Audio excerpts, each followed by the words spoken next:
Well, this one is a long time coming on the Imagine AI podcast. The founder, the visionary of Imagine AI Live, Steve Metcalf.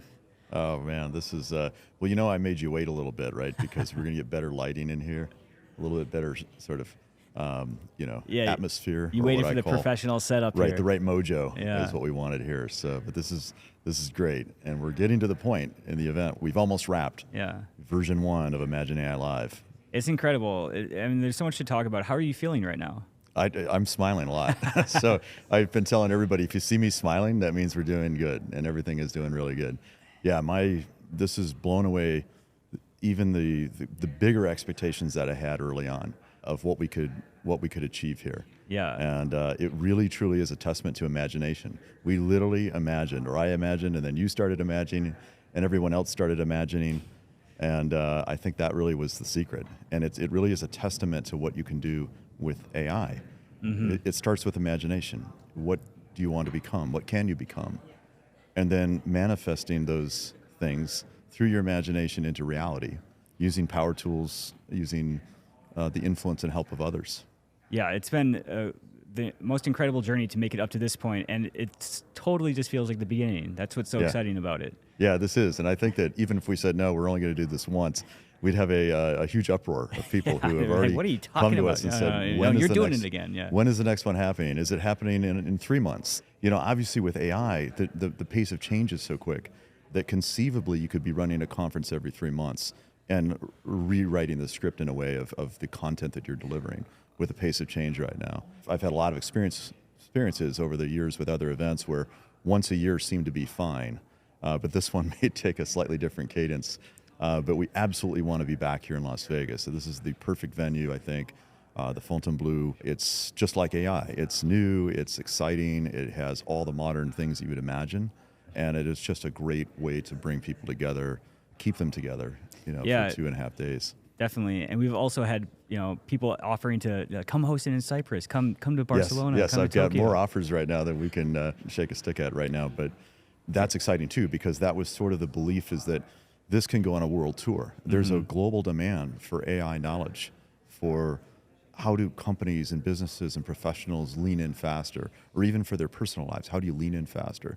And I think one part of that formula is discovering through the networking, through the discovery of companies, the incredible lineup of speakers we have. We have over 30 speakers, and we were turning speakers down just to get to this point.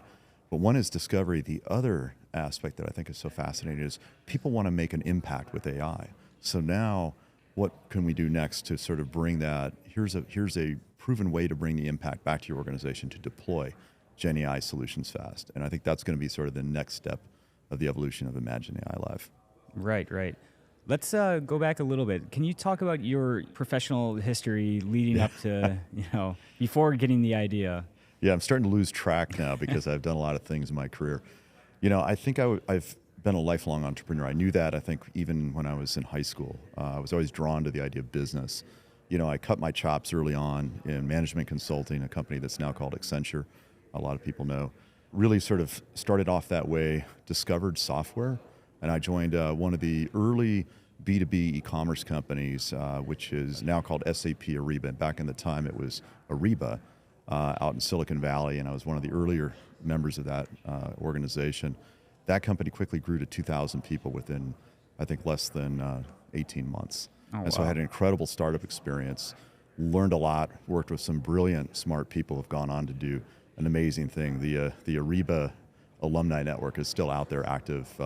Our former CEO became the CEO of DocuSign, took them public. So I really had a lot of sort of teeth cutting, so to speak, and sort of the fast pace of that, and then decided I'd like to get into business on my own. And so, back in the sort of mid-2000s, took the first step, created a company with a co-founder of mine, a guy named Hans Ulen. And it was a strange move for me because it was a movement away from software, which is what I had known, into hardware, industrial technology.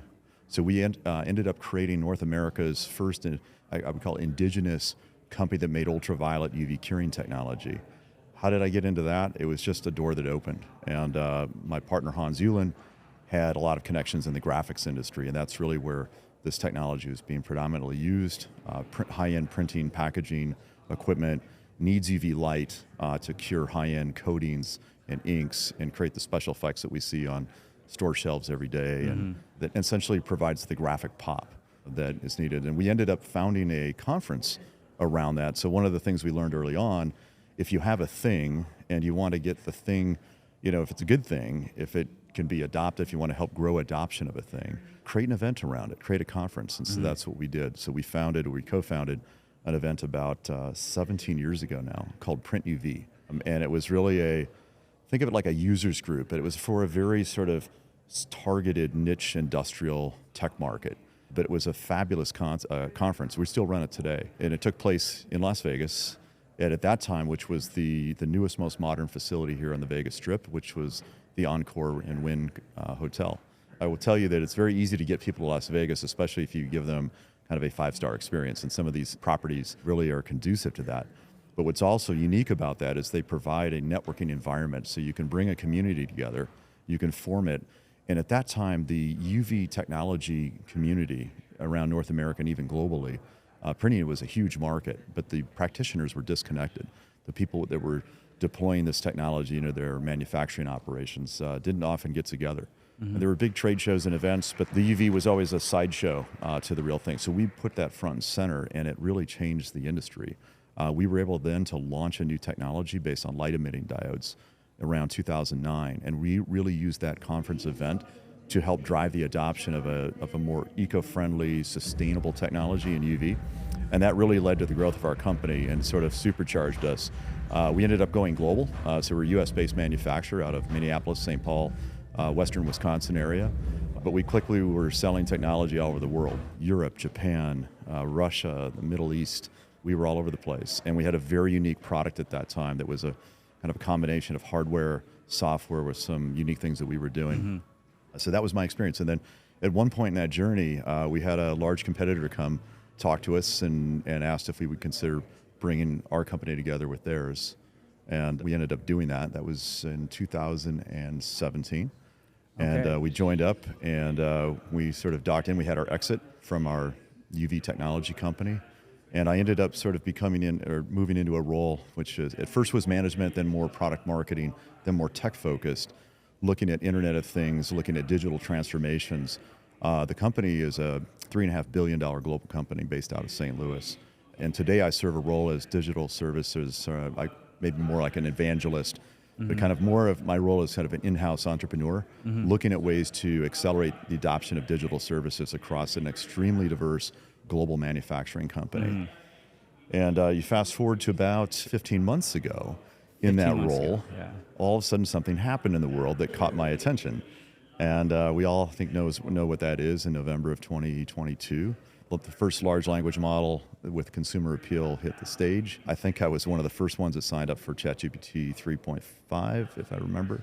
And I remember the night I got my hands on it, I was with my college-age daughter. We were just rolling on the floor laughing with the kinds of stories and poems we could write with it. But very quickly, I began to ask the question, what else can you do with this thing? This is literally like a tool that has consumed all the human knowledge that exists. If it's on the internet in a decent spot in probably every imaginable language, it knows everything. It's read everything. And then once you've read everything, it not only has retained that knowledge, it's become an expert. It can become an expert at engineering or chemistry or marketing. It could be an expert company leader. It's very creative. So it started me down this path of what can we do with this as a business technology? How do we pull this into an enterprise and do something useful? And at that time, looking around at conferences that existed, you had a lot of conferences. Some were sort of beginning to pivot into AI topics, and some were already there. We have, in the AI scene, you've got some very deep technical conferences like NeurIPS, where builders go. They're the ones that are creating the algorithms that allow us to have these models to begin with, and the weightings and parameters and the training technology.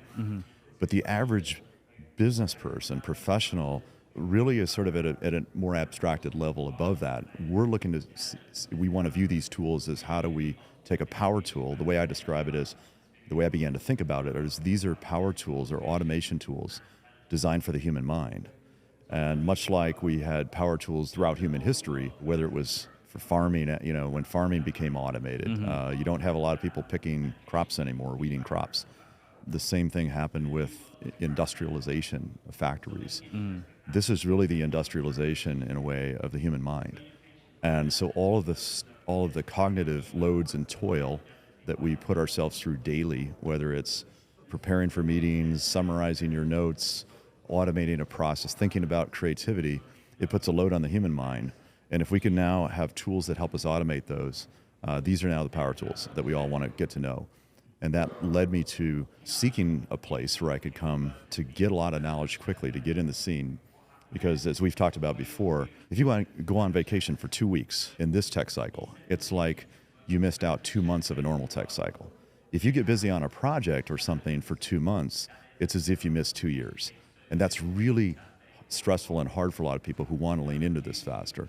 Where do they go? There's a fire hose of information coming at them. Other conferences are out there, but they tend to be siloed into either a functional track, like it's a sales and marketing conference, or it's a data science conference. So you end up kind of going into a sort of a functional silo, or they're siloed by business or industry. So you can think of healthcare, or finance, or manufacturing. So you tend to go and talk to people that are kind of thinking a lot of the same things you already have. And what I've always found about events is if you can kind of pop up like a periscope and look around and interact with people from different industries and different functions, the amount of idea exchange is off the charts. And Gen AI is one of the first things that's happened to humans where literally everyone can begin to think like a CEO. And if you think like a CEO or a leader of a company, you're really thinking about every process and every function. You're not just thinking about sales and marketing. You're not just thinking about ops. You're not just thinking about your banking relationships. You're thinking about your whole company, or you should be thinking about your whole company. You're thinking about motivating employees, automating things, making investments, making decisions better. And so the conference that I wanted to go to didn't exist, which is why Imagine AI Live was born. You decided to create your own conference to fill this demand and need for yourself, and it's been so exciting. What are you most excited for going forward? You see me smiling a lot, like I mentioned. The potential here is just enormous. And the other thing I'll say about this, what makes Imagine AI Live unique is the experience that we're creating. It's not just another stuffy business conference. This is an experience that will help people not only put them in the right mood, the right mindset to interact and network, to get to know others, but really, if nothing else, you'll come away from an experience. And I think that's one of the things that gets me most excited is how do we expand this experience? How do we make it even more meaningful for people here? Yeah. So we're blending, and the other thing that's great about the AI scene is that art and creativity is at the forefront of this. How do you fuse art and creativity with maybe topics that might be a little more boring, like automation of a process or machine learning? And it really is cool to see these come together, and you see the cross-pollination of ideas happen literally in real time. Yeah, definitely. I'm sure you've been hearing tons of positive feedback. I've been hearing so much, and the fact that we pulled this off, Steve, I think it's so exciting, and we've got so much energy to build off of, and we just got to keep it going. And absolutely, I cannot agree more. Yeah. And what's also great about this experience is if you create a great experience, you get people that want to come along with you on that experience, and that's something that we've already noticed. We've got so many people that have volunteered to help pull this off through their time, their talents, their effort that they put into this, and it's absolutely fantastic. So we have what we call founding members of Imagine AI Live, and there's quite a few of them that really have gone beyond, and this goes beyond sort of a cap table concept of a founding member, a founder, but people that really are part of this since day one, and I have a feeling we'll always be connected to this event. yeah, definitely. And it's a growing pie. It's a very exciting team to be a part of, a very exciting conference. And we're building the podcast, we're building a community. It's going to keep expanding, and it's so awesome to have a great CEO and leader as you at the head of it all. So, well, thank you. I appreciate that. Yeah. Well, I've been a CEO before, so it's not my first rodeo. Yeah. In a way, I sort of understand, what I loved about being a leader in that role was really the sort of the motivational, like you have a chance to create something. So any new venture, any new company you have, and I like to describe this, and you may have heard me tell this little story, but you have to think about it like a three-legged stool. You have to have a product, right? So in this view, Imagine AI Live, the product it starts with the events, and it starts with the speaker lineup and how we create that lineup of content that we're delivering, of course, in a venue that goes with it. And then you have to have the service part. So just like a restaurant, you go to a restaurant, you expect great food, But if you don't get great service, that's going to be a little bit of a turnoff. You might not recommend that to your friends. So a huge aspect of Imagine AI Live is being really responsive to our community, really personally reaching out as founders to people that have questions or want to get more involved, and giving that sort of very high level of service. As I think you've noticed, if you ever go to a restaurant that's got great food and great service, you're probably going to recommend it to your friends. And that's sort of what we're after here too. But the third leg of the stool, which to me is the most fascinating, and you see this every day in successful companies, it's that third thing that I think I'll call it Mojo, which is that secret thing about your brand. It's about the thing that draws you to, and you think of the iconic brands, you think of Apple, Tesla, companies that just give you a feeling that something is going on, they have energy. And that Mojo, in part, is sort of the design of the event. It's in a restaurant, it's the ambiance of the place. So you could have a restaurant with great food, great service, but if it has poor ambiance, you're probably not going to come back. The same concept applies to really any business. And as a CEO, as a leader, it's your job to curate all of that. If you can bring all those elements together, you have product, you have service, and you have the Mojo, then you're really clicking, and you can feel it, and it reverbs with the people, your customers, and the people you do business with. We definitely have that Mojo here, the Imagine AI Live Mojo. It's been so much fun. Is there a parting word you'd like to tell the audience? We are going to be announcing today, at the conclusion of the event, we are opening up pre-registration for the next Imagine AI Live. We are, and there's going to be a link for people to sign up early. We anticipate, so we're going to call this version 2. We haven't put an exact, so V2, this is V1. The V2 will be the next event, and it will probably take place in Las Vegas or something similar to Las Vegas. I anticipate that would happen around the end of this year, 2024, or sort of early 2025. And again, goes back to people saying we need to do this again soon. There may be some other announcements as well, but that's a big announcement. So anybody who signs up and pre-registers early can secure a huge amount of savings, either as a VIP pass holder or a general pass holder for version 2 of Imagine AI Live. Wow, how exciting. Thank you so much, Steve Metcalf, for joining and sitting down. There's so much more to go. Thank you. Thank you, Chris. This has been an incredible experience. Looking forward to a lot more.